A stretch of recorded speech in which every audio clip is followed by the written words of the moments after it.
What's up, everybody? Welcome to the FTI Podcast, episode 34. And for the first time in FTI history, one, we are coming at you right at 6 o'clock. And two, we are streaming live on 3 platforms tonight. We are on Facebook, YouTube, and the artist formerly known as Twitter, X.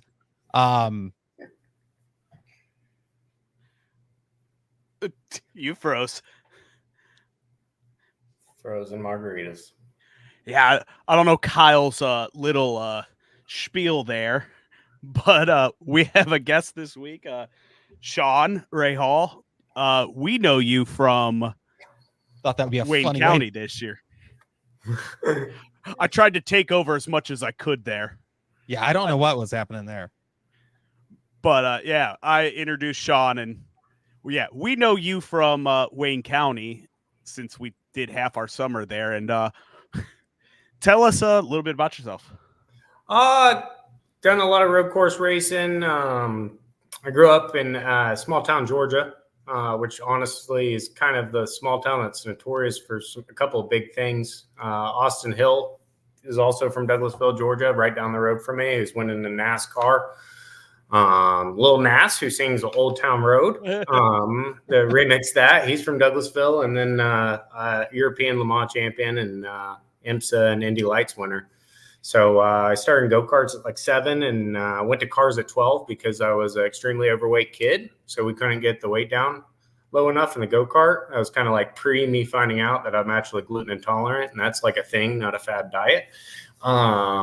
So then I went to cars back when they let you race Skip Barber at 12 years old, which is now actually the cars that we use at Polecat Training Center to do schools and do all the coaching and, driver training.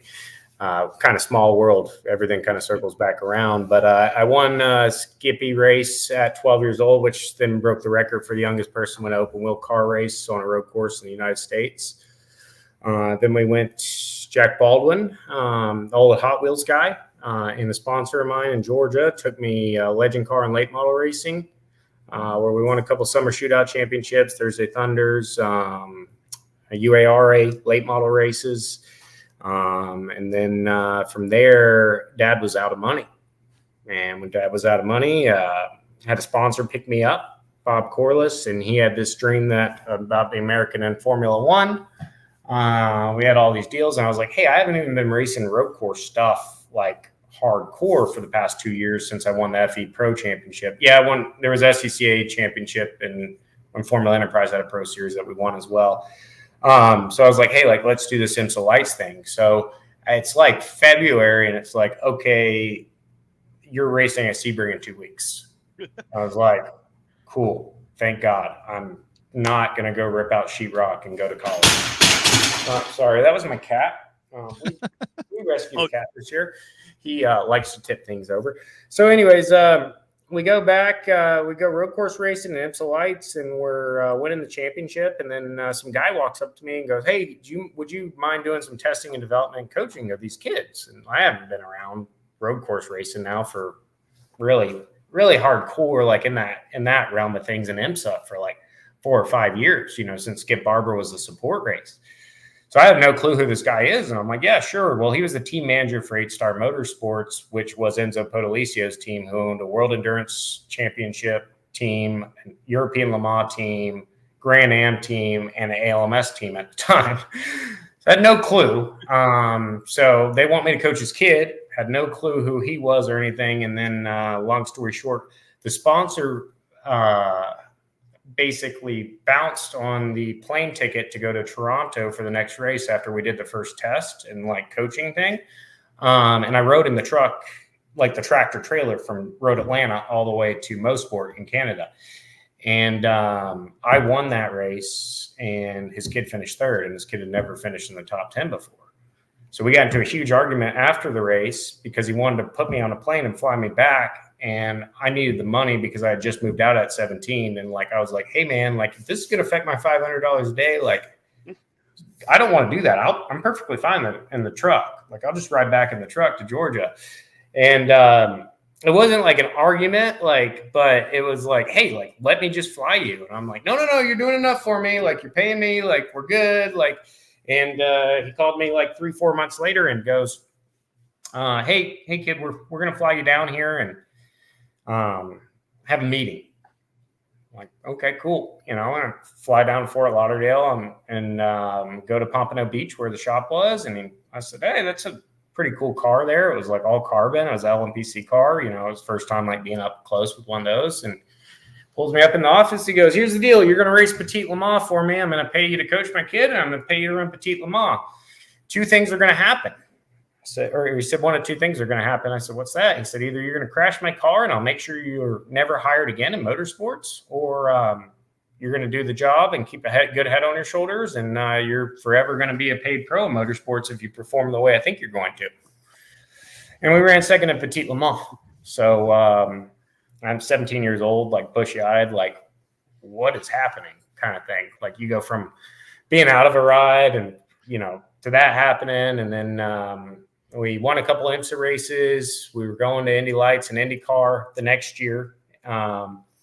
So 2014, we were going to go, we won the Lone Star Le Mans Austin. We were leading Petite before we got wrecked. We won the VIR race, podiumed at Laguna, podiumed a couple times. And then we were going to go Indy Lights and do this development program, and he was going to do an investment deal in me to go to IndyCar. And I get the call like December 28th, and it's like, hey, no, my wife pulled the plug on all that.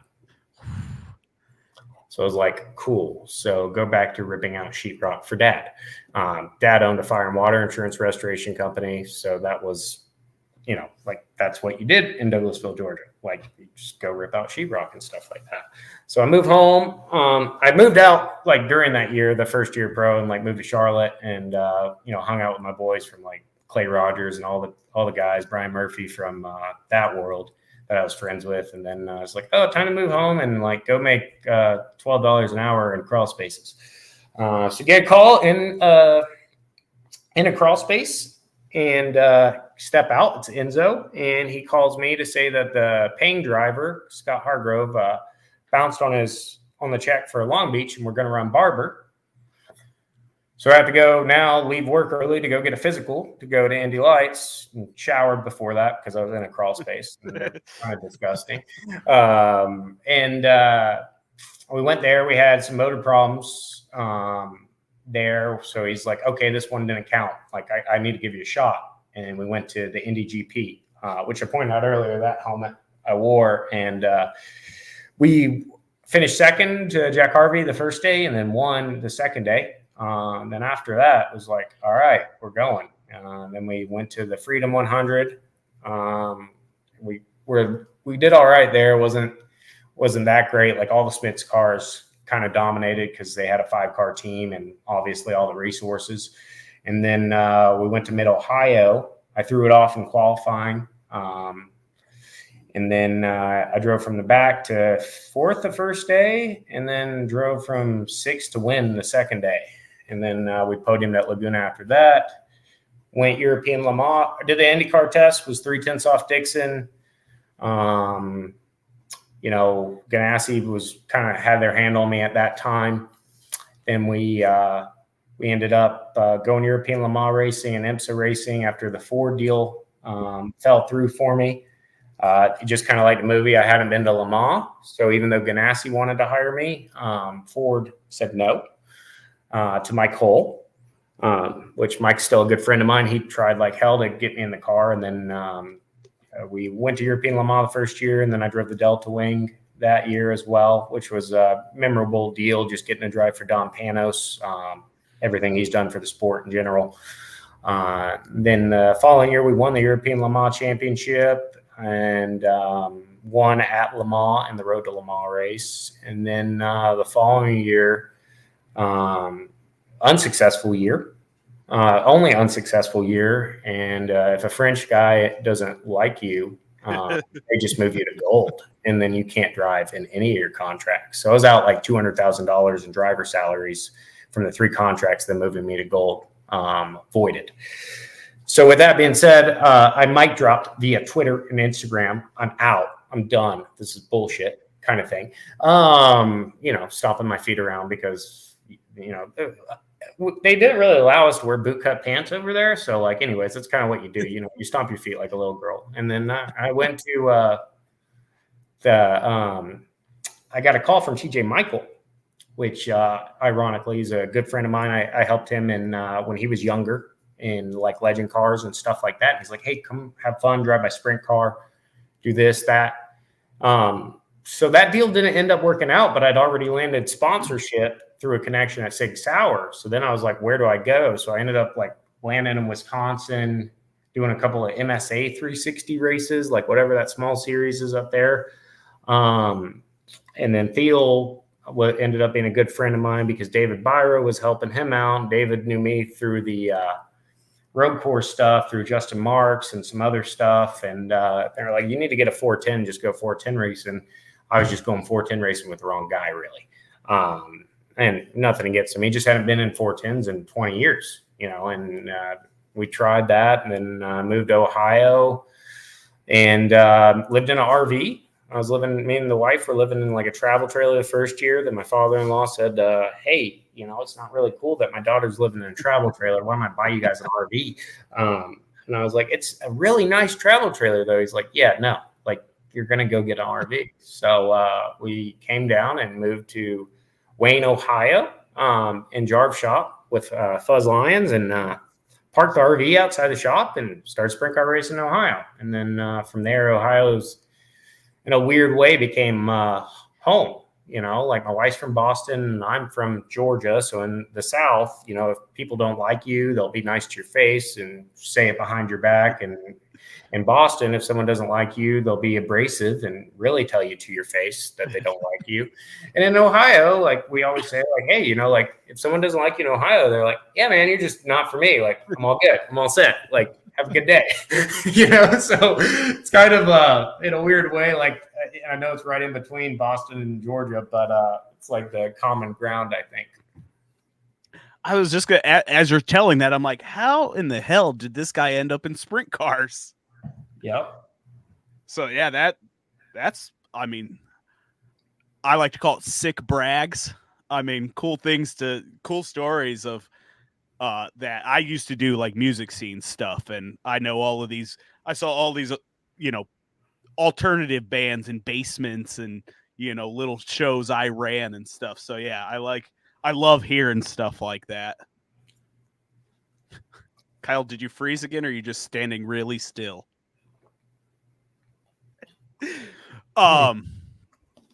Yeah, so how many years did you end up racing at Wayne then? 2 or just so I ran 2021 and 2022 out of there, and then the Prosser deal came about and we actually moved to Ashland. So we were like renting a house in Bowling Green, then we moved to Ashland. Ran the deal at a Prosser shop. That ultimately didn't work out, and then we're trying to figure out like where to go and this, that, and the other. We knew we were going to move the cars back to the shop in Wayne because Jarv's still a good friend and Fuzz is still good friends. And basically Jarv, who owns the shop that we work out of, is Fuzz's best childhood friend. Okay. So that's kind of where the sprint car relationship comes in. And it's like 2 blocks from Fuzz's house. And then Dino Lyons actually lives right next door to it, that crew chief Brubaker. So like real small town that's like, I'm right down the road from Dussel and where Mintz's graphic shop and real geese decoys is and stuff like that. So we knew we were moving back there, and then we found this house, and sure enough, it was the right price and kind of the right time, the way business was going and everything. And me and my wife bought a house in Fremont off White Ave. So we're like right by Jimmy G's barbecue and all that good stuff. Yeah. So we had like kind of talked about this before we went live. Your plans for this coming year, 2024, if you want, you want to tell everyone or give some hints towards. Yeah. So we got Glenn Evans is the crew chief in the car, and Zach Collum is full-time with us working. He's actually going to work some of the road course stuff that I'm doing as well. So we're going to do, the plan is with sponsorship that Able and Polecat Training Center, Quality Freight, C6 are giving us. is that we're going to do about 50 races, and we're going to focus on Attica, Fremont, and Millstream when those open up. We're going to travel a little bit, do like Maverick Speed Week, and we've looked at like the Pennsboro dates that are out, and we're going to travel around a little bit, but we're also going to just kind of focus on, I've never had the opportunity between IRA and the Fast deal to just focus on 3 or 4 tracks and really focus on dialing in my program. And when I ran the one race with Glenn, crew chief in the car at the end of the year, at Wayne County, I finally felt comfortable again. And I think, after my big wreck and, some trials and tribulations in the 19 car this year, like I wasn't comfortable, and that's a hard thing. They told me on the table that I had a chance that I might die that night. And it was a nurse kind of speaking from her cusp, and she shouldn't have said that. But we went to the wrong kind of hospital. So there's a lot more that goes into the story of how this year ended the way it did. And, I wasn't really necessarily happy with the way things were going before the wreck. But obviously after a wreck like that, that takes a toll on you, the team, everything like that. So we, ended things cordially and separated. And but now just kind of focusing on that big thing of like, I looked at Glenn at the end of the night and I was like, man, I wish I could do tonight over again. Like this was like, I haven't felt this good since 2022, when we were rolling off the trailer, like every single time, like fighting for wins, and he's like, dude, they told you were going to die on a table, like at this track that you came back and we were just running 5th before we got taken out with 2 to go. Like you did great. Like you're fine. So it was just good to be comfortable again and have confidence. And also like, I think like that was one of the things that I said is like, after we moved our lives around for everyone. Like I want to like be able to have fun and like the people. So like I talked to Rich Farmer, and I've known Glenn since he was 12 years old too, because he came here with TJ. So I've known him forever. So it was kind of like in a weird way, like coming home, but I talked to Rich and I was like, I kind of want to run a couple races for all these people. And he's like, yo, that's not what you do. Like you need to like build a program. So I said, Glenn, let's just go run a race, let's just do this. And we were going to run more than that, but the truck broke down and we had rainouts and like we were on a loaner truck after we left Crossers, and I didn't have a truck yet because I wasn't thinking I was going to need one, come June of this year. So I think the biggest thing was comfortable, and we had a blast. It was probably one of the most fun, and I've changed a lot since I ran with Fuzz. Like I've learned a lot, and business right now is good for me, and stuff like that, which makes obviously the stresses of owning a team a little bit easier. Yeah.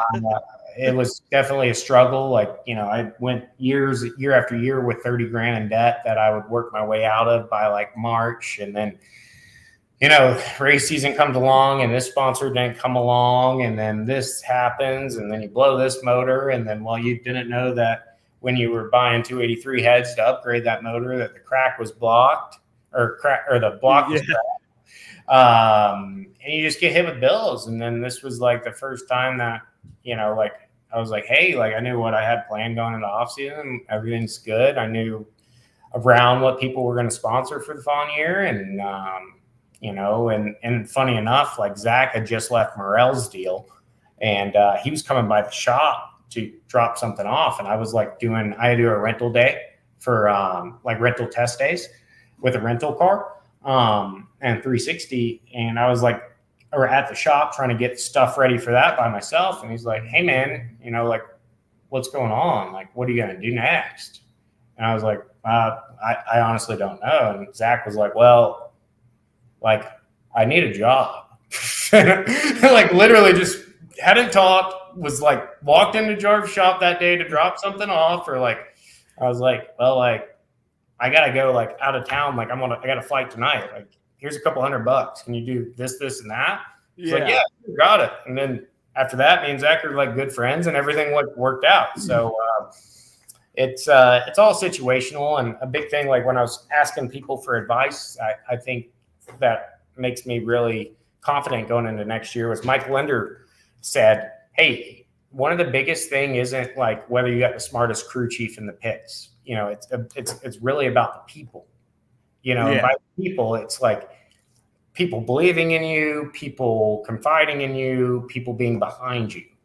So, and I was, seeing what he had to say. So, Rich Farmer and Mike Linder gave me really good advice. I just got lucky. It was like first hit, like boom. I was like, wow, this is the most fun I've ever had. And this is also, I feel comfortable in the car again. I feel like I'm driving, the car that I was when I was real confident with Fuzz. And Glenn looked at me. He's like, "Hey, we're just getting started, bud. It's only going to get better from here. Like, this was just like basic. Just wanted to make sure we didn't do anything to make you uncomfortable again." Yeah. So, now the big wreck, was that the Pete Jacobs Memorial this year? no, actually, the Pete Jacobs was right after the Prosser split. Okay. I moved everything in that shop, and me and Cap had like a really kind of weird. We weirdly became best friends like instantly. We met each other at Fremont. I was doing the fair race in 2021, and like Duffy, I forget what it's not. Maybe Duffy Rubel. I forget Duff's last name, and Duff calls me. He's like, "Go run my car," and we parked right next to Cap. And Fuzz had worked for Cap, and I was watching when I knew I was coming to Ohio. I was watching All Star Speed Week in 2021 at Sharon, and I watched this guy like start fourth because of the invert in a heat race and just go like 4 above the fluff, like, and just pass everyone and like turn 1, 2. And that was when he was in the lane car. And I was like, that guy's a badass. Like that, he's my fucking hero. So long story short, I'm like pitting next to Cap Henry. He's like, "Yo, what's up, Fuzz?" And starts talking. He's like, "You're Rayhall, right?" And I'm like, "Yeah. Why do you know me?" Kind of thing. And he's like, "Oh, dude, like I'm a huge road course fan. Like I went to the Formula BMW shootout. Like that was my dream." So I'm like, "Wait, I want to be you and you want to be me." So like, long story short, me and Kevin became really good friends. So I ended up, he needed a little extra help, him and Zach, because one of their guys had work the next day and couldn't make it. And I was just getting back into town after, forgot what I was doing. I think I had a P3 test. LMP3 test on that Wednesday, Thursday at Road Atlanta. And I just got back to town. We were trying to get everything moved, and we knew we were moving from Ashland, but we didn't really know. And I was like, "Hey, man, you need something? I'm there." So he won that night, which was cool. That was my first time standing in victory lane. But no, it wasn't the Pete Jacobs. It was in I had 2 big ones at Wayne County this year. One was one something broke, I want to say at the end of May. On the car on the final lap, and it just turned right, and I hit the billboards on the back straightaway and kind of rattled my can and had a small concussion, was out for 2 weeks, and then I tripped on the cushion, and I want to say that was almost like a month later.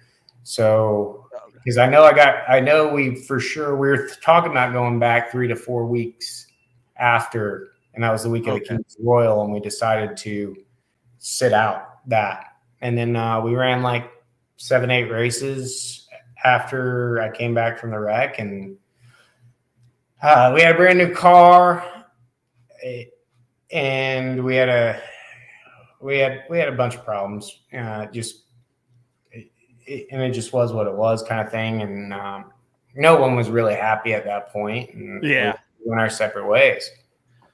Yeah, just one of those. Yeah, I feel that. We this whole summer just kind of like has run together because we did, like we were talking before, if we weren't doing something, we were at Wayne, and we did the big 3 Mid-Ohio events with the vintage, IndyCar, and then NAS trucks. Then we did Indianapolis. We did all the big Sharon events. And so Norwalk. Oh yeah, Norwalk the same weekend while we were at Mid-Ohio, so we were driving back and forth. I was at the vintage event coaching FR and F4. Really? Yeah. Wow. We were there. That was a wet weekend. Yeah. At least Friday was. Absolutely miserable. Actually, no. So it rained that Friday, and then I wrecked and went to the hospital. when I fractured my back, it was that weekend, that vintage weekend. Because I was in the hospital and I texted the engineer who's like a good buddy of mine. I was like, hey, dude, apparently no, that might've been I don't know whether that was a concussion. It was one of my Wayne County wrecks. But anyways, I was at the hospital and I was like, hey, dude, I might be late, but I'll be there. And he's like, what happened? I was like, I'm at the hospital. Like, they say I wrecked my shit, but like, I'm okay. And he's like, I've fucking heard this before. Like, probably not okay. Probably Sean's not going to show up. But I went that Sunday, but I remember it being rainy, miserable, and my head hurt. Yeah, we forgot our rain gear and had to go to Walmart midway through Friday to grab rain gear. And there was like 3 other fans at Walmart too, just like, all right, I need to, we're all trying on raincoats in the sporting goods to make sure they fit. And yeah, that was a wet, miserable weekend. Yeah, we were riding around on scooters, and he had an electric bike, and we're just going all over the property. And we looked down at one point, we're like, oh shit, we're like covered in mud, like just rain spray, mud all over. So you'd also mentioned LMP3. Are you going to do some of those stuff at, I think they're running vintage, or is it historic IMSA that they're using those? So the historic IMSA, they made like a endurance format series. So I know right now I'm doing 3 for sure. And then we're negotiating right now. A guy that races HSR also wants me to do some of the enduros on some of those weekends. So I'll be doing double, which will be cool. Yeah. I think so. I know I'm going to race Watkins in the PC car in the HSR enduro. I know Road Atlanta, we're doing double in September. Nice. So that week I'll race the P3 endurance race and then race the PC. They have like an enduro at the end of the weekend for those cars. And then I know I'll go to Daytona with the P3 car and Sebring at the end of the year. I'm still waiting on confirmation. I'm not racing the PC car at Daytona, but I might be racing a different car in the historic 24. It was weird. I came back for like 2 races and then everyone's like, oh, you'll do this. And I'm like, yeah, it's going to cost you this much and it's not going to be on a sprint car weekend. And they're like, okay, cool. And like, no one said no. So I was like, can I double? And they're like, is that what it's going to take? Like, if we say no, are you going to like do the other deal and not ours? And I was like, yeah. And they were like, because, you lead on to that. They're like, well, is that like a deal breaker? If you say no? And I'm like, yeah. Of course. And then they're like, yeah. You're fine. Do whatever. Yeah. I'm like, fine. Sounds good to me. So, and then I think Sebring, the plan is to do double as well. There might be, there's a small chance I might do Road Atlanta. I wouldn't say so much Sebring, the opener race, but there's a small chance that someone else might have me do Road Atlanta as well. So those deals are just kind of coming about since I guess my name's back out there. And and there's not, I guess people now knowing I'm open to it. Because like for a long time, I was just like, man, I don't want to deal with all this the politics and stuff. Like I was burnt out. I was over it. And now I'm like, it's weird when I go to the road course track, I always joke. I was like, guys, this is like me going to my corporate job. It's like my corporate day job, like I just treat it as like, it is what it is. Like, I'm a paid driver and I'm a paid coach. So like, if you want me, it's this much, I'll come do the deal. If you don't, then like, I got other shit to do. Like, like I'm going to go race my sprint car, so, or go work at the shop, one or the other. And with all the stuff we got going on at Polecat Training Center, there's work isn't a hard thing. I got plenty of projects down there that we need to get done and get finished up to keep moving the dial forward on that. So I'm looking forward to it because I also have like a no asshole policy. So like if there's an engineer or anyone that I don't like that's influential on the team, like I just say no. Yeah. Like I don't care if they offer me the paycheck, like I just won't do it. and it doesn't bother me that I won't do it. And it kind of goes back to like in 2000 and at the end of the 18, right before I announced the retirement, Vassar, me and Jimmy are friends, and he was trying to get me in the Lexus for the 24 for 19. Mm-hmm. And he's like, hey, Toyota's trying to give us this factory driver from Japan, this, that, and the other. And I think Kyle Busch ended up driving or something like that. And he's like, but like I want to still, because I was going to do the long races for them as a silver. But as a gold, I could only do that. And when we got off the phone call, it was the first time I like didn't feel like I had to be at the 24 since 2014. And like I didn't need to do that race. Like I wasn't concerned. And I called him right back like 2 minutes later. I'm like, Jimmy, like I don't want it that bad. I don't want it like I used to. And I think you know how this goes. That means put someone else in the car, you know?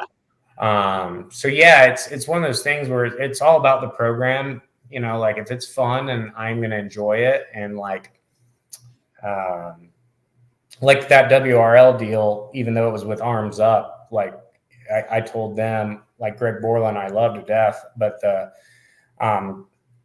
there was a guy that was kind of spearing the deal and setting everything up. And I was like, hey, we got to be more organized than this for me to do this again. Otherwise, like I'm out next year. Like I'm just, like, and it wasn't like anything sincerely went wrong. You know, it was nothing on Greg's fault or my fault, but there was just some things that we didn't do in order to make it. Like if I go there, like unfortunately I'm a natural at that. And like the second place, like I want to throw away the trophy. Yeah. It doesn't mean anything to me.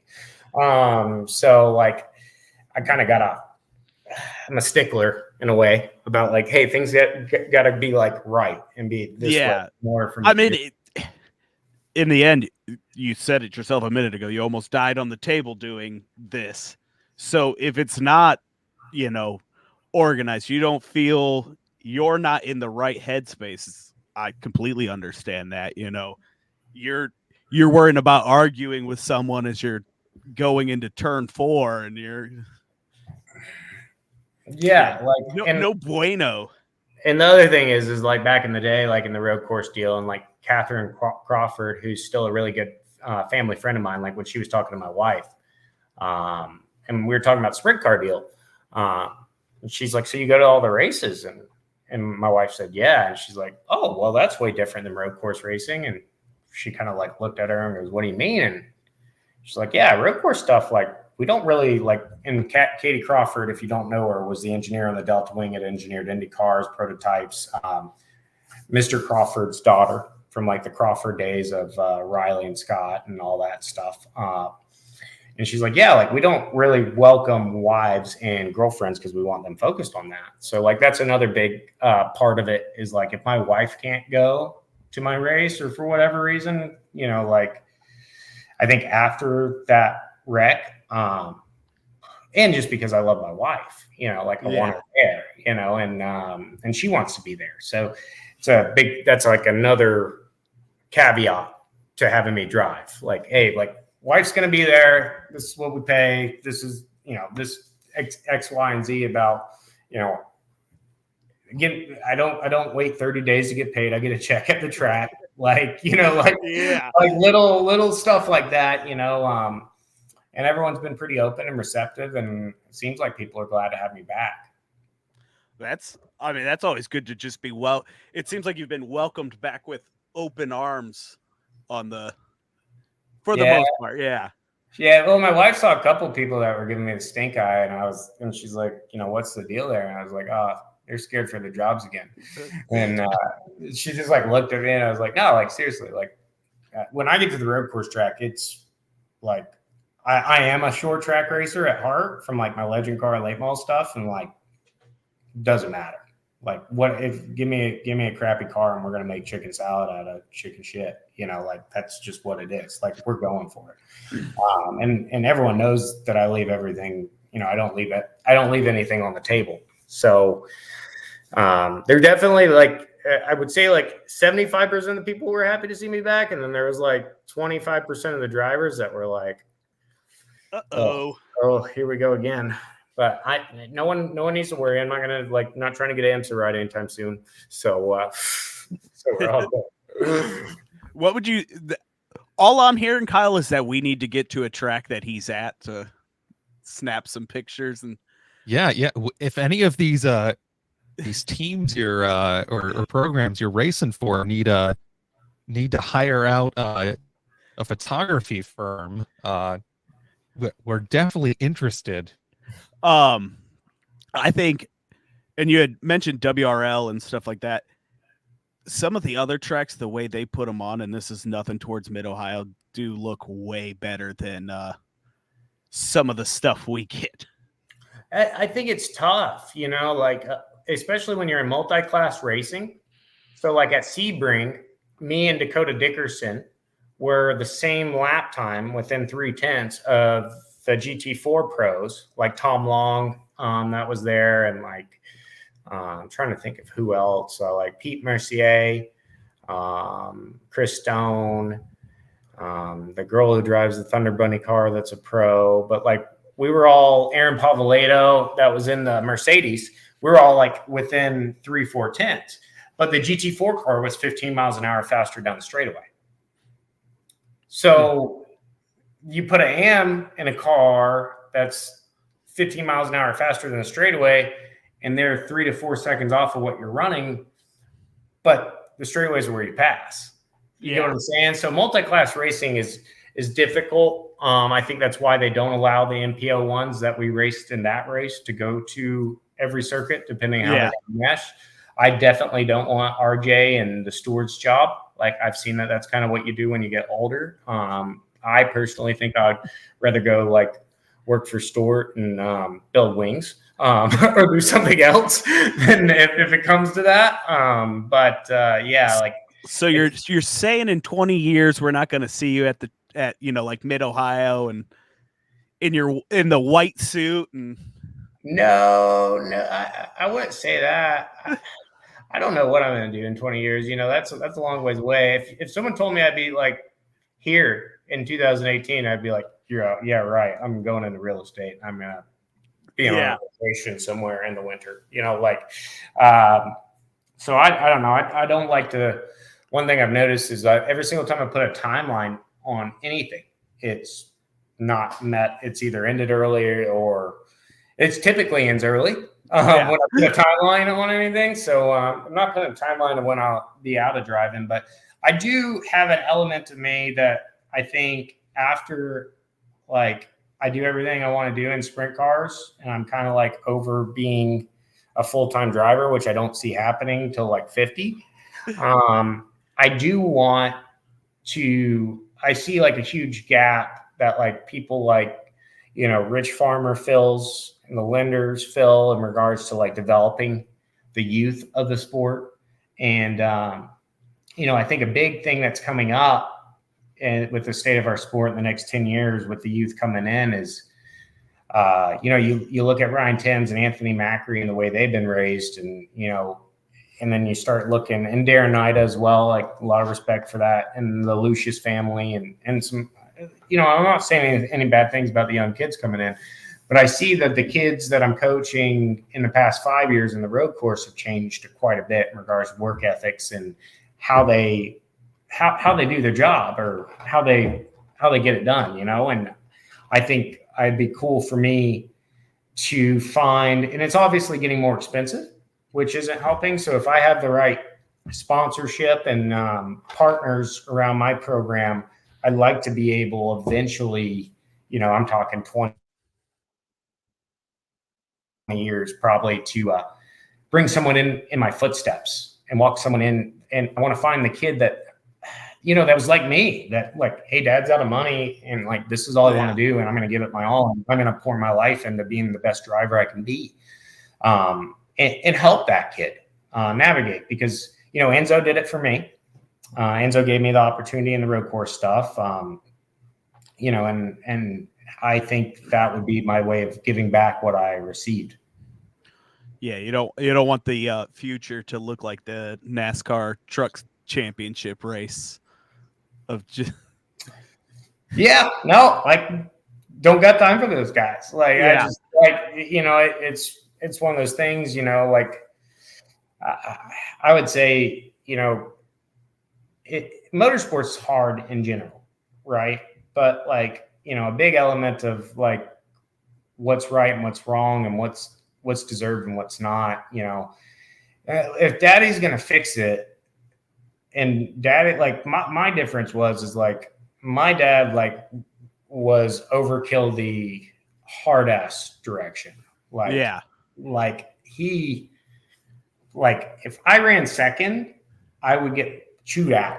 Like I'd throw away the second place trophy because like I didn't want to look at it for the conversation I was having when I went home about why I finished second in like a national, or something like that in legend cars. Like, so that was like too aggressive. But I do, I see a lot of kids that like wreck stuff and then they want to like complain about this, that, and the other. And it's like, hey, why don't you like go apologize to your guy? But I don't think it comes with maturity, and it's all relative, because half the reason, like I grew up, besides growing up in a race shop like I did at Doug Stevens in Georgia, working on the legend cars and late models, like I've had that right rear tire not go on properly and lost a race. I understand, like, I don't want to go drinking with the other drivers that I'm racing against to celebrate. Like, I want to have drinks at the track with the guys who were all elements of the team. And it really hit home. Like, I always knew they were important, but I think when I was on a salary, and I was also getting a percentage I was getting all of the winnings in that road course deal, which isn't very much. It was like $5,000 every European Le Mans race. But it was $50,000 to win the championship. So I'm fighting for a championship, and we lose a race because the right rear doesn't go on correctly, and I'm out $5,000, and it's not taking it out on that person. It's building that person back up so it doesn't happen again. And I think that's something that you have to go through, or you have to grow up in a shop having to work with like someone like Doug Stevens. Like, I remember one time I wanted to fight, and everyone knows that like I do get heated, but I wanted to fight, and Doug said, if we go fight, and it was with Bubba Wallace's crew in 2012, he said, if you fight, you're no longer driving for me. So same thing about, like kind of like, hey, like that's how I was raised. Yeah. Now don't get me wrong, it's a lot different. Like, if someone messes with me and now it's my equipment, like I'm also the car owner. So like I'm wearing two hats. It's a little bit different. Yeah, but that doesn't mean I want to go fight. I don't want to fight. Like I want to do what's right, for the sport. And half the reason, actually, I'd say 99.9% of the reasons, besides the 0.1% or 0.01%, is sprint cars are freaking awesome. The other 99.9 is it is the purest form of motorsports we have left in the country and in the world, for that matter. And that's why you're starting to see Shane Van Gisbergen, Cam Waters down in Australia. That's the same reason that they're getting into it, is there's not pure motorsports left because of the politics and, people buying their way in and this, that, and the other. Well, you can't go to Tony Stewart and just buy a World Outlaw ride. You can't. Yeah. You get laughed out of the room. Like, it'd be like, even the guys who buy rides have to earn their keep. And if they're not earning their keep, they're going to be out of that situation. So it is the purest form of motorsports left. It is getting more expensive. But the inflation here compared to like what a road course deal costs, some of these guys who pay for it, like still the most, I don't want to call it affordable, but comparatively to like a season in Formula 4 right now for these kids that you see running that series, that costs them $250,000 before testing. $250,000 gets you an all-star, like full all-in all-star budget, and you look at the level that that's at compared to what the level of F4 is, and you're different levels there. Yeah. So, and you get paid here if you run well. Over there you don't. You get a scholarship to go to FR if you win the championship, but if you run second, have fun with a can of peanuts at the banquet. Like that's it. Yeah, because Oh, just lost my train of thought there. Yeah, we did a lot of the formula stuff too with the IndyCar this year. And, those, you see the kid step out of the car, it's a 13-year-old kid, and you're like, ugh, Yeah, I mean, that's how it goes. Like, I get called by Coin to me and Pietro Fittipaldi were good friends when we were growing up. And when he got hurt, I was going to replace him in 2018. And it obviously required some budget. So I think they put together 250 grand in like 48 hours. And Dale said, okay, like you're in, fly to Indy and get your seat fit. And then I got called while I was on the way to the airport by Dale to tell me that Zach DeMello bought it for 400 grand. And he already has 2 dogs in the race. So the third car, what does that really matter? Yeah. So, like you have those conversations, you kind of sit back and you're like, but I'm not also down in those guys. It is a business. Yeah. Everything in motorsports is a business, and with it getting more expensive and everything like that, like they got bills to pay, they got mouths to feed, they do the things their own way. And, you can't critique a team owner for making any decision, because unfortunately, like, you're not him, unless you're like me in the sprint car deal and I can't fire him. I'd have to fire myself. So, yeah. That's kind of one of those things is team owner has final say, and I'm not going to gawk at any of their decisions or anything like that. But the days of making it on raw talent are, some of the purest talented kids that I've coached, I've had to tell them like, hey, you need to get in the sports car. You're going to have a chance to make it over there with the funds your parents got, but you don't have a shot at IndyCar because you don't have $7 million behind you. Yeah, I'm a mechanic by trade, so I know how much, how expensive all of this stuff is getting. We have to work for a school system, and we do the buses, obviously, and a differential that was $800 just 5 or 6 years ago it's $2,300. Dollars now. So yeah, that the cost of everything going up. I got did tires on like a transit van the other day, and even just in the 2 years I've been working on those and not the buses, those have 150% increase. And yeah, and it's one of those things where this year we had a big sponsorship deal that's kind of delayed. That'll probably be mid-2024. You'll see them go on the car. But the top wing's not staying vacant for that reason. But the top wing's staying vacant because it's a price. And I know how much I spend to build this program. And it's not like I'm sitting here and, I call, my father and say, hey, buy this. Like, I just had to shell out, $30K for a Freightliner, and I go work for all my money that I put into building this program and stuff like that. But like, there's a price and a principle with my program because I run it like a business, and that's why I think with the inflation and everything, you got to pay attention to. That's why I'm glad that one thing that nobody can say about what Kyle Larson and Brad Sweet are doing is no one can say that it's not causing the tracks to pay more money. Yeah, they are. So you can badmouth the fact that we're not going to have all-star races, which, yeah, you know what? Like, things are going to change. We're going to run different venues than we probably ever ran, even being in Ohio. But ultimately, at the end of the day, what they've done is there's controversy that's creating the sport to put in more money. That is allowing us to pay our bills.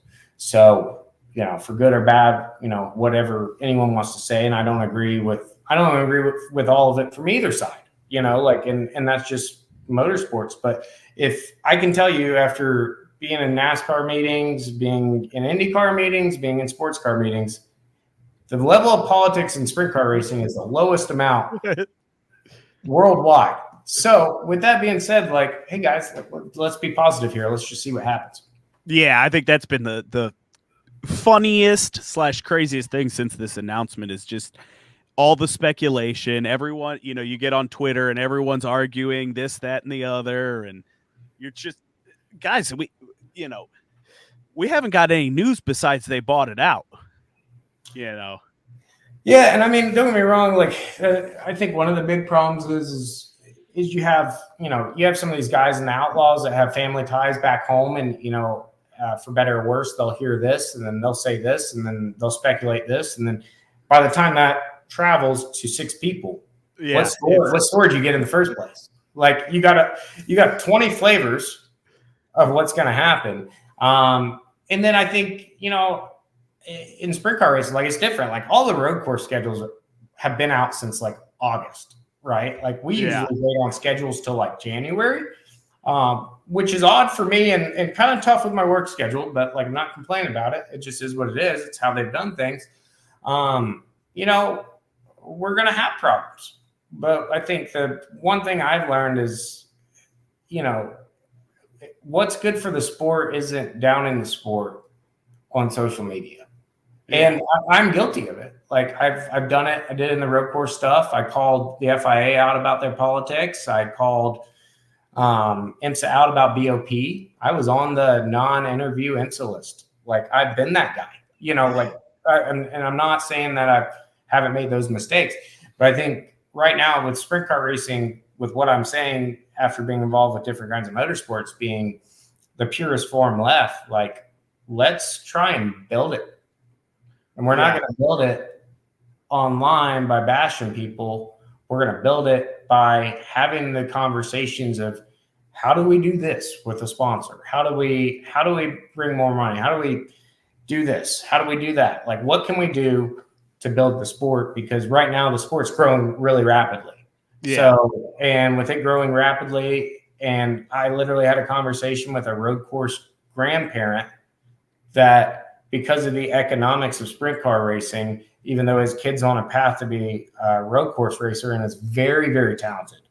Like I was just down Sebring with him. It was his 4th race ever. And he finished 4th out of 50 cars. Wow.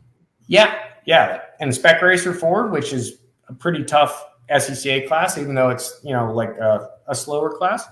And his grandfather's talking to me. He's like, hey, I wanted to come test a sprint car. And like, I see like a future there.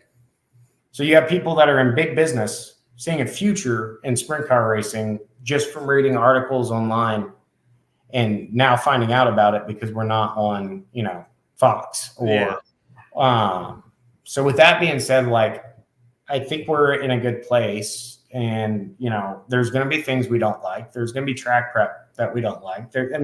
Ultimately at the end of the day, everyone's, it's like, I forgot who I complained about a track being too slick. And I complained, and maybe it was like a Greg Wilson or someone. He goes, well, it's the same for everyone, isn't it, Sean? Like we're all in the same boat together. So like, I think the thing is as a community, like we need to be smarter on how we just keep growing it. Yeah.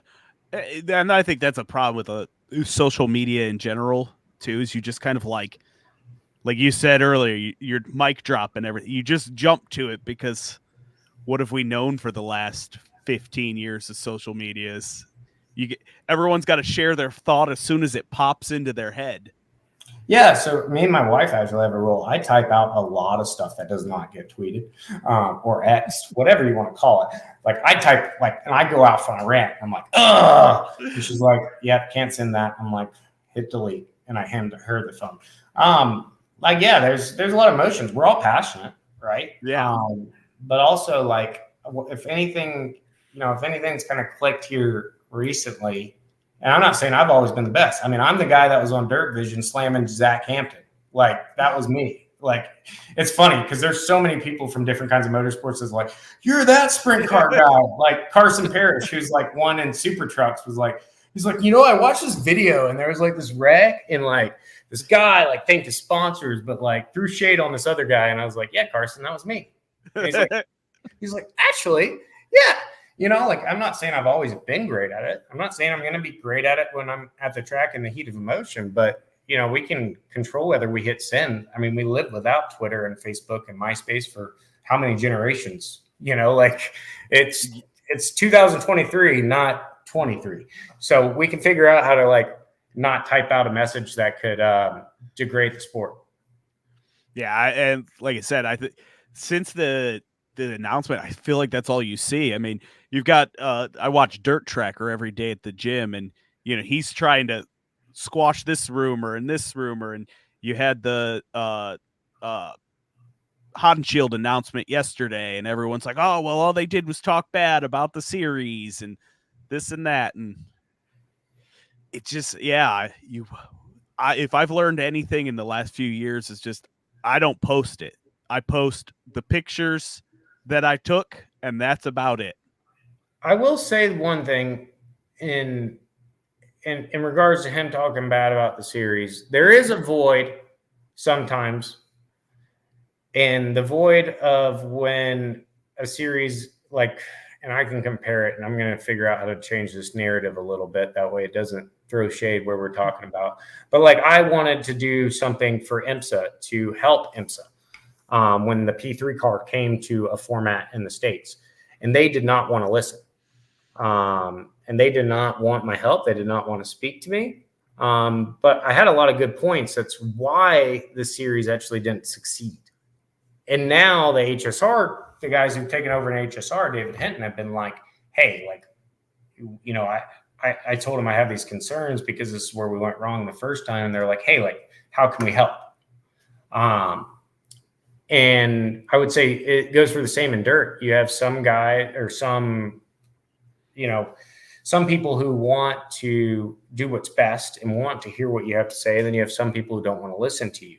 So there is that frustrating part of hey, a series feels like you're nagging. So I kind of get that. There is two sides to my whole positivity on social media statement, right? There are two sides to that, but at the end of the day, people can say what they want, but people like Rich Farmer are good for the sport. They're trying with what they know hard to give us a better place to race. Aaron Fry, me and Aaron have had plenty of negative conversations after races of how the officiating went, the inconsistency, this, that, and the other. But at the end of the day, Aaron is trying to build a series that is good for the sport. And that's why you didn't see me ever, I've had mixed feelings about Fast after being on it for 2 years, but I've never gone on social media and blamed Aaron, even though there's plenty of things I could blame him for that have happened that were a direct result of officiating. And he's getting better about that. He's realized that. I think this year he took a pretty big turn when we pointed out and but how I handled that, I came to him with factual evidence, pictures, photos, video. And I said, this was what you deemed a good start. This is how much that person jumped. You called this back. You did X, Y, Z. And I gave him a bunch of feedback showing where the inconsistency was. And at that point, he's like, oh, yeah, I see that. And I was like, now, when I was mad at you the other night, you said you were the best. You have better starts in the world of outlaws. Can you take that back? He said, yes. So there's ways to handle it. And I think, everyone wants what's best, for themselves, but also we got to look at what's best for the sport if we want ourselves to keep racing. I wish there were a lot more people like you when I was an assistant race director. Well, I get it. Mostly it was guys just coming up into race control, just yelling and screaming at us. And most of the time and I've been that guy. I was that guy at Circle City this year because he put 4 cars in there was a time at Circle City where 4 cars went the wall because of a bad call. But being that, I realized by getting frustrated, it wasn't getting me anywhere. So if you get frustrated and you complain and you're not getting anywhere and you're not getting what you want done, eventually you start looking at how to change it. Well, I can tell you, laying factual evidence out, if someone doesn't want to take that in a calm manner, then they're probably not your guy. But after being so mad at this, that, and the other, once it was pointed out, once my point was across, I got frustrated at him time and time again. Nothing got done. I showed him factual evidence, everything improved. So maybe that's just taking a step back. And, it took me maturing. But I can call a spade, you know, like I was that guy, you know, and now I'm kind of realizing how to get things done without having a negative and derogative effect on the sport. It's funny. You brought up, you know, wanting to help with the P3 cars and IMSA and stuff. And it made me think, Kyle and I have had this conversation a couple times, that IMSA should be bigger than it is in the United States, because it is a great race series to watch. I enjoy putting it on and watching it. I love going to IMSA races. I've been to, I think 3 at Mid-Ohio. And I mean, it's one of the best weekends at Mid-Ohio. I was really upset this year when we lost the event for 2023. And I wish they would do something a little more with the series. So there's a lot of politics there. Well, it is NASCAR owned, right? It is. But what you don't know is that manufacturers have to pay a certain amount to be their car to be deemed legal. And then not just in that, but also in Michelin Pilot Challenge. And there is and I'm going to just say this, there's a money grab for everything that happens in IMSA. Because if you look at how much money, and we did the calculations, we sat down and calculated it, every cent IMSA has made has helped bail out NASCAR while NASCAR has gone through trials and tribulations in the past decade. And that's just, you know, it's their business. Like I said earlier, like I can sit here and be my old self and talk a lot of shit, but ultimately, like, that is what it is. If you're getting $500,000 from Cadillac, $500,000 from Ferrari, $500,000 from Audi, just for their car to be eligible, and then you're charging them $10,000 for the entry fee, and then you get a percentage of the tire deal, and then a driver, like a license to be an IMSA driver, is $1,000. So with those couple of things, not going into full details, if you look at the grid and do some math, it is what it is. It's helped bail NASCAR out. But with that being said, it helped bail NASCAR out. Now, one thing I will say that could be taken as derogative is when Don Panos ran it, it was for the race. It was about that. The second I caught wind of BOP is also another reason I retired in 2018, and I didn't want anything to do with it. You know, but with manufacturers spending that much money, there's also the art of that is corporate America. Like, that is what it is, you know, and people can, and it's weird. The people in the know, like me and Spencer Pimpelli introduced me this weekend while we were at Sebring to a kid he was coaching. He's like, "This is the smartest man to ever race a road course car." And I was like, "What do you mean?" And he's like, "Smartest man to race one professionally because you retired." And you know, I walked the kid through the politics and said, "This is just know what you're signing up for." You know, and Spencer with me were talking that him and Lally wish that they were, you know, young 20s again, and they weren't down this road, and that they could just say screw it all and try and go sprint car racing. But then I talk about how hard it is. They're like, "Yeah, glad we didn't get the chance to do that." When you brought up the BOP, it was I keep thinking of, was it 21 or the year that Corvette was like an anchor out there at the 24? They were just all day so far behind everybody. And that's just those little flashbacks that come into your head when you. But usually when that happens, they're about to win one. Yeah. If you really start to study, like, look at a statistic of how many times a Honda has won at the Honda Grand Prix at Mid-Ohio. When you start looking at that, and IndyCar doesn't really have it, because IndyCar is kind of like, you know, just all out, like, deal with it. Like Chevy and Honda are so equal, but like, when you start looking at like, or Honda win at Long Beach, where the other HPD or where the Honda headquarters is, HPD headquarters is in Ohio. And you start looking at that, or like Jack Hawksworth hopped over the wall and said, "Hey man, this isn't our race to win. Like, and if we go faster than this lap time at this test, then they're going to take away boost and add weight." Like they're trying to facilitate. It's still a race, but it's not like, let's get down and dirty and do an invert. And like, you got to get after it to make a redraw race, it just is what it is, and there's driver ratings for different situations that I still think are stupid. I think it should be, if you pay to drive a race car, that you are an AM, and then if you get paid to drive a race car, you are a pro, and there is no in between. But we need 4 apparently.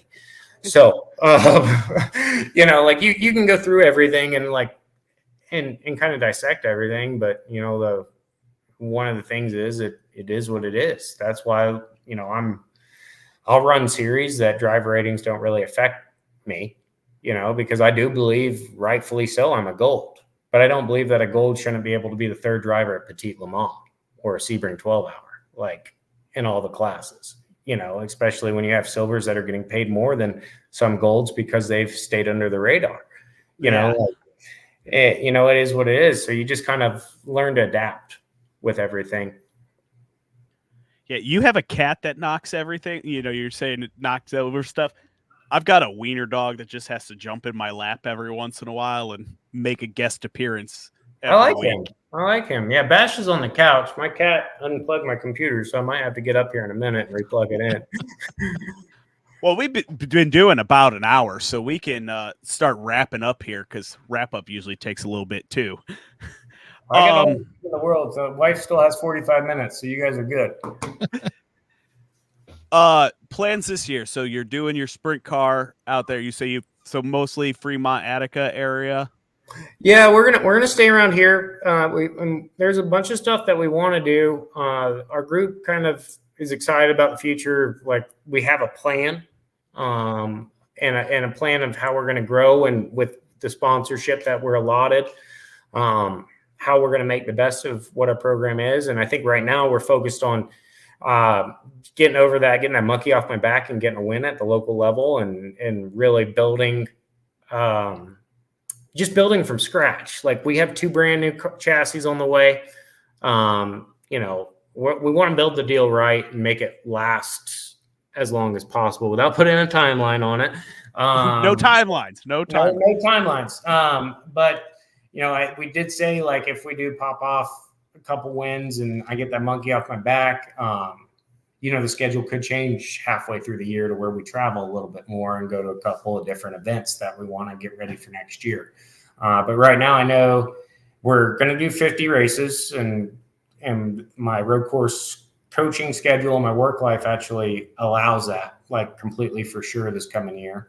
And I would say between doing double at some events, probably 5 to 10 road course races as well. And I'm going to do a little bit of coaching, but I think it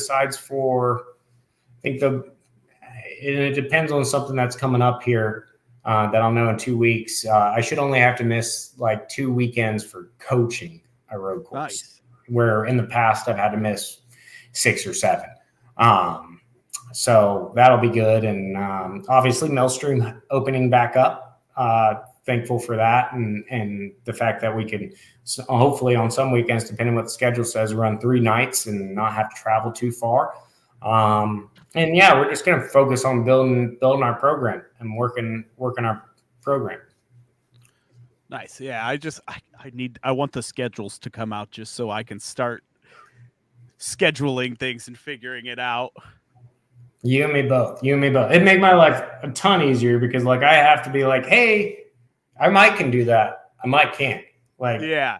And I have to give up some work that I know is like a, hey, do or die right now kind of deal. So the earlier they come out, the better it is for me as well. And I know we're all excited. I guess, we just got to kind of wait it out. Yeah. Patience is not a virtue for me. I do not have much patience. So yeah, I don't. Yeah, that's one of those things where it's like, I just over the weekend spent $1,400 on the new lens, so I can try do more video stuff this week or this year.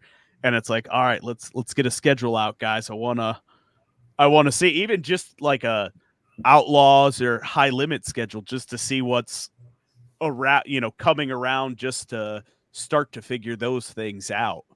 I will say the buzz is starting, like it is getting earlier. Like since I started sprint car racing, like it is slowly becoming like an earlier thing. It just, it's never going to be fast enough. Like by the time, like in 10 years, when they're announcing like what the plan is for next year, like a month after the season ends, we're still going to be like 2 weeks into that being like, well, they announced it already, it's like NASCAR does theirs in like August or whatever.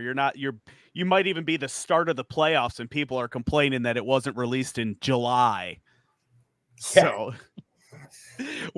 it goes back to the social media thing where it's a day and age where everything's instant. So if you don't have it instantly, I'll feel bad. Like we'll do Wayne County on Saturday night. I'm trying to post a couple things for guys to share. And then I spend 3 hours Saturday or Sunday morning just trying to get everything up as fast as possible. And, people will mess, hey, did you get anything of my car? It's like, yeah, they'll be up in a little bit. And then Facebook is the worst platform on the planet. It never lets me upload anything. So, yeah, it's just a struggle all the time of just, I feel the pressure and it's like, I really shouldn't, but it's like, I got nothing else to do. Let's throw these up. Yep. Yeah. And that goes for everything. I got people from work, from the coaching stuff that want answers. I wish I could give them answers, but unfortunately we can only do what's within our control. Yeah. All right. Anything else? Kyle, you've been a little quiet. I know. Well, I'm afraid that I'll freeze up again. I think it's just because the stream is being hosted off of my web browser mainly. That and we're doing 3 different live streams right now. That it's a lot on my bandwidth right this second. But we gotta kick the kids off the Wi-Fi next time. Quit watching YouTube reels or whatever they're called. Sorry, kids. No Wi-Fi for the next hour and a half. Dad's got a podcast. Yeah, so I will actually be not at the dirt track in Fremont, but I'll be at the kart track quite a bit this coming summer. My daughter races go-karts, and we're actually closing down the karting club that we run in New Philadelphia, and we are going to start racing there part-time. And then hopefully there's going to be one in at Quaker City Motorsports Park is supposed to be building a go-kart track. So that'd be nice. Cool. But yeah, it's right down the road for me. Yeah, we have to get you to Clyde to the Grand Prix there. I would love to do. That looks cool. That looks cool. Maybe I'll call my buddy Cap, and like whatever ride he turns down, they'll put me in. Yeah, it was pretty cool this was our first year. We had rained out and we made the drive over, and that was the coolest thing I've seen, is just this whole town shut down for kart racing. It was amazing. See, like that's one thing that I had a sponsor that we were talking to about me potentially doing like a Trans Am race at Mid Ohio and then going over and doing racing sprint car at night. I did it back in the day. I won a Formula Enterprise Pro race at Road Atlanta and then won a Legend car race that night across the street at Lanier. So that something like that would be cool, to like race a go-kart like at Clyde during the day and then like head over to Fremont and race that night or something like that, like that. I guess, everyone. So I'm not 14. Like my 14 number didn't come from Tony. It actually was just painted on the Legend car when we bought it. And I won my first 5 races. So then after that, it was like 14 is going to be my number. And then long story short, I end up going dirt racing. Everyone's like, oh yeah, big Tony Stewart fan. Like, yeah, no, I love the guy, but no, like it's, but his like lifestyle, what he was doing like in 2010 when he was flying around everywhere, like Fuzz tells me about being on the plane with him, like going from this race to another race and stuff like that. You know, that's the dream, or the Kyle Larson lifestyle now, I guess is what you would call it. Yeah. I also had a Tony Stewart number on my when I started racing karts, but I was a Tony Stewart fan. So I raced the number 20 my whole karting career. Oh yeah. I mean, before it was Logano. Well, no, it was Logano went 22. No, yeah, 22. Yeah. Sorry. Christopher Bell is 20. I had to think about that. Yeah, I was like, I feel like someone tried to take that 20. But yeah, I guess Christopher, he was deserving. He's a sprint car guy. He deserved it. I wish Joe Gibbs would let him race dirt. Yeah. I mean, that's. But I mean, after the Alex Bowman wreck this year, do you? I got a lot to say about sprint car racing and safety, and that it's if you put on like sprint car ratings, you go on there. There's like 980 drivers annually that race a 410 sprint car, wing sprint car. Put 980 drivers in an Indy car that are going to drive an Indy car at the limit. How many injuries are you going to have? We had NASCAR injuries this year, but 980 people in NASCARs. How many injuries? Yeah, so, I mean, we were at Mid-Ohio when Pagano's career was basically ended this year. So when you start doing that math, our sport for how many cars and I'm not saying like we can't be safer, and obviously we're working on that. Like, and I will say a negative thing about USAC. There should have been outlaw bars as soon as that was mandated in wing sprint car racing. That should have been mandated in non-wing. Obviously, you have less protection than you do in a wing car. You know, that was way too late, and I can say that because everyone knows why I can say that. Way too late on that rule. But you know, at the end of the day, like our sport is everyone's working. Dave Sharpley's working. You know, everyone's trying to get this thing as safe as possible. So with 980 sprint cars being raced a year, I'm pretty sure we're doing okay moving forward. Yeah. And it's good to see. I did see that High Limit is implementing a full-time traveling safety team, which is great, instead of just leaving it up to, you know, some of these tracks where, you know, it's just these guys who are, you know, maybe the local fire department came in and showed them how to extricate somebody from a car, but you know, it's probably just some guy who's been doing it since he's been 16. And and beyond the fact that it's great, it's rare. I mean, IMSA had a full-time safety crew that did the same, that traveled.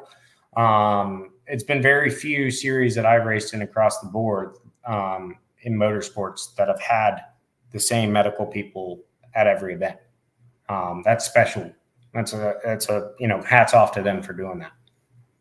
Yeah, it's something that their main competitor hasn't been able to do. Yeah, well, you know, it's just, it goes back to the money thing.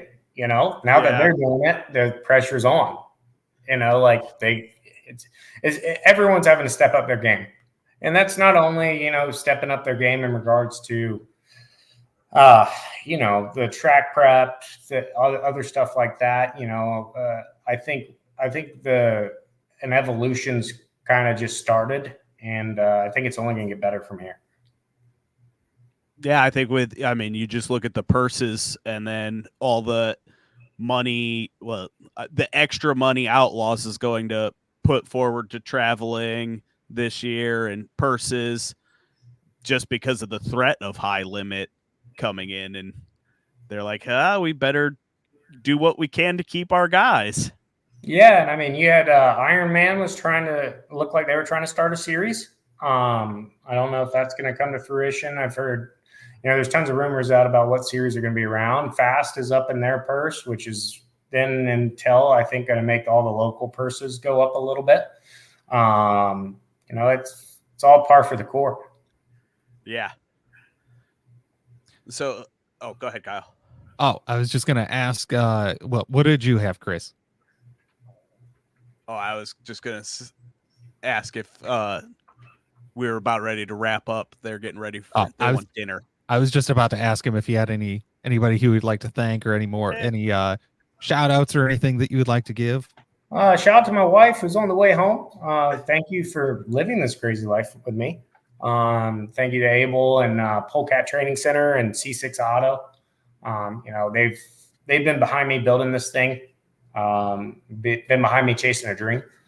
And they all family, obviously. Quality Freight Rate, Gressman Motors, Kistler Race Parts, Indy Race Parts. I kind of deal with everyone because I kind of spread the love out a little bit.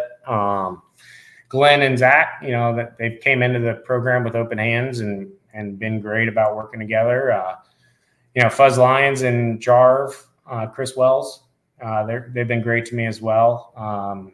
Dave Sharpley for helping with safety, Arai helmets, HRX suits, Shell Shock for giving me some cool paint jobs. I've been looking at him the whole time. I'm just like, yeah. I think his battery died. Oh no.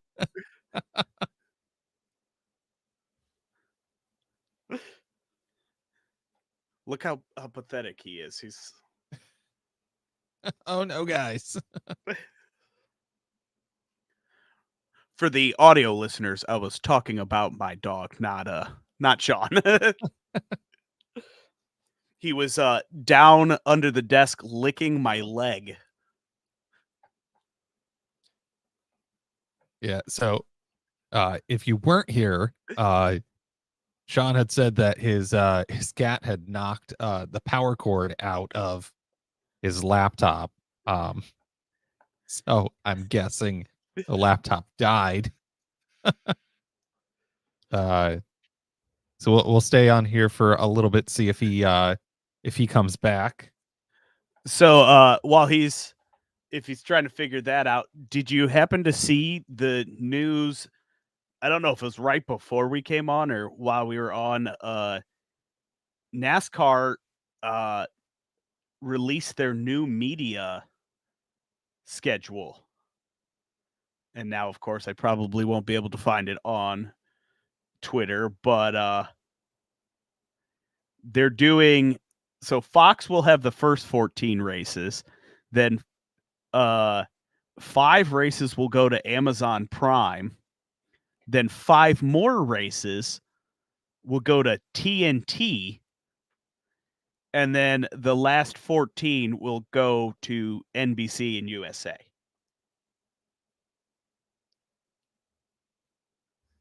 And that's the 2025 schedule. So they are getting their streaming schedule. Wow.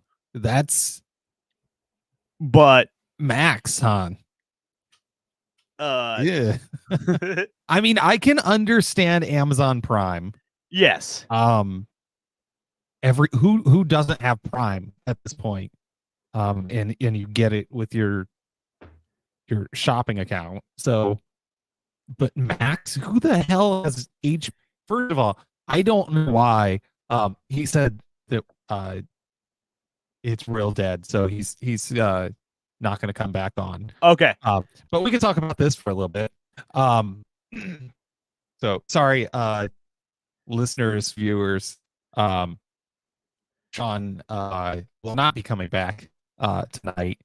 But we're gonna still talk about some NASCAR stuff real quick. So if you want to stay on, please do. We're happy to still have you with us.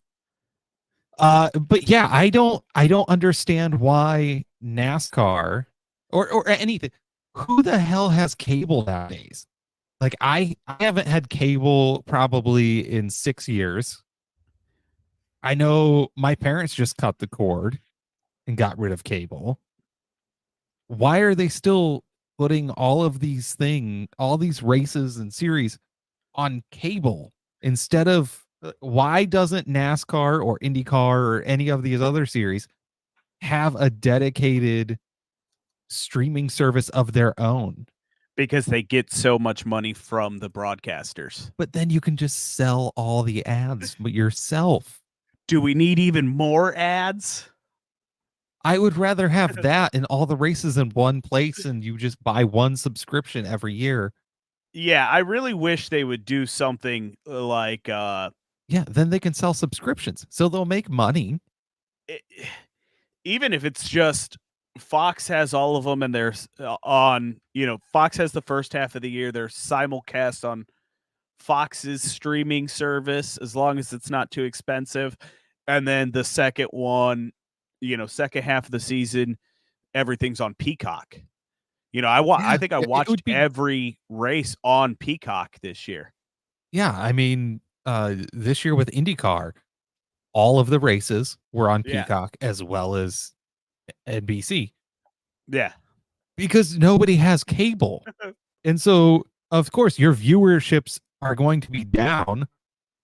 I mean, when you look at Formula One in the United States, it's very high because they make it very easy to watch. Yeah. You just get F1 TV or you have ESPN, which everyone probably already has because, I mean, you get ESPN free if you have Verizon, so everybody already has that. So then, yeah, your viewership's going to be up. And then you have NASCAR and IndyCar, which are like, oh, yeah, I mean, NASCAR outperforms both. Yeah. Completely just because it's NASCAR. But these TV things, cable deals, and I don't see what the advantage is of having it on 4 different platforms throughout the year. Yeah, and I can understand that NBC's not taking it as early because of the Olympics, and they have a monopoly on the Olympics, but it's stupid. I don't agree with it. Yeah, it makes it so difficult having to switch through 3 different things and this, that, and the other just to try and watch the race every Sunday. I have one of the little antenna receivers, the digital encoder, whatever things. And when they're on NBC, I can just turn my TV on to that and just watch it through there. But if it's on USA, now that I can't steal my mom's cable access, I have to find some way to watch it. That we'll plead the fifth. We will not self-incriminate here. It just makes it difficult. It makes it hard to be a fan and I think this deal is multi-year. So, it could be another 5 years of you're having to try and figure out where the race is going to be this week. Well, what? And then the truck series is still on FS1. So you're going to get the awful broadcast. So nobody watches that. Now you're going to have Xfinity on the CW. Yeah, it's like NASCAR's all over the place. At least with IndyCar, the 2 series that they hold are always on NBC and Peacock. Yeah. It's simple. And I don't understand why NASCAR keeps doing this Fox and stuff deal when IMSA is 100% NBC on Peacock and stuff. They'll pay for it. Fox will, put up the billions of dollars. And so if Fox has screwed it up a lot, I can't wait to see how ugly Amazon and TNT is it TNT? Yeah, I think it's TNT Max, not HBO Max. TNT Max. What the hell? What? That's even weirder. Some of it'll be on True TV. Oh man, NASCAR on True TV. Okay, wait. Maybe TNT is part of HBO Max then. Okay. Here, let me pull Bob Pockris tweet. Cup. Fox and FS1, first 14 races, 5 on Big Fox, 9 on FS1. Amazon Prime, 5 races. TNT, next 5 races.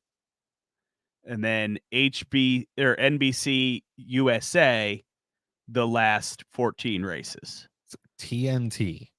Yeah, so the other tweet I saw was just Cup Series will be on all of these. So maybe you'll get practice and qualifying on HBO next while it's on TNT for normal cable. Because I'm guessing, I know, HBO Max, they rebranded to Max to try and save viewership, or rebrand to gain viewers. So I don't know what that thought was. Yes, let's trust this new thing instead of HBO that's been around forever and has because had amazing hits. HBO's always come off as kind of elitist and too expensive. Think of how, like, those channels were, those premium cable channels when we were kids. What are we going to have, NASCAR and Cinemax next? Yes. All right. Anything else? We've been hour and a half for. I think that's all. I want to thank Sean again for coming on, and being our third guest on here. And thank you to everyone that has watched today, trying out some new things here at the end of towards the end of our season, by streaming to 3 different locations at once. If you would like to support the show, head on over to buymeacoffee.com/fromtheinfield, and help us support and be able to bring this great content to you. And I think that's all. We'll be back next week. I don't think we have any guests scheduled as of yet, but if that changes, we will definitely let you know. But thank you for everyone. And Chris, do you have anything? No, that's it. Sean was awesome tonight. It was really cool hearing like his insights into everything. And yeah, greatly appreciate him coming on. So all right, yeah, guys. see you guys next week. See you next week.